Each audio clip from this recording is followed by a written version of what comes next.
think it's clear that there is a demand for change right across the country. You saw Labour winning where they need to win. You saw the Tories losing everywhere where they need to win. And I think the demand for change, that opportunity to get rid of this rotten, economically illiterate, morally bankrupt government is clear. But the only way of doing that is voting Labour and electing a majority Labour government. Look, I think it's absolutely clear that those results demonstrate that we would have a majority Labour government, because there weren't elections in Scotland, there weren't elections in Wales, there weren't elections in London. And I think if you add those results that you saw across local government elections in England with what we expect to happen in both Scotland, Wales, but also in London, then I think we can deliver that Labour majority government. And the message to Scots, I think, is really clear. For 12 years you've been told that a Labour government isn't possible, that we've got perpetual Tory government.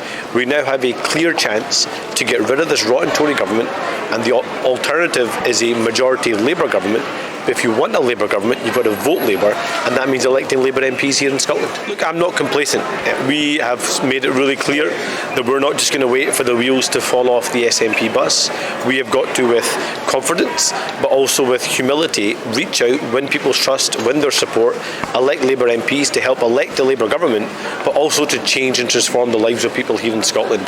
And I relish that opportunity. I can't wait for that general election campaign. How times have changed.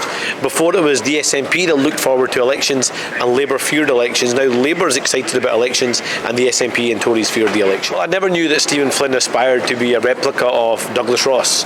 We now have two political parties that are exposing themselves, both two sides of the same coin, both living in division and chaos, both wanting to damage Labour, and both ultimately wanting a Tory government for their own ends. There's a way of getting rid of this divisive politics. There's a way of getting change, and that now only represents in the form of the Labour Party.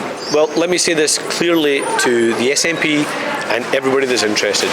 No ifs, no buts, no deals with the SNP. We are going all out to get rid of this rotten Tory government. We're going all out to get a majority Labour government. And if we fall short of that, the SNP have a clear choice. They can either choose to welcome a Labour government or to allow a Tory government. And I dare the SNP to usher in a Tory government and see how Scotland reacts.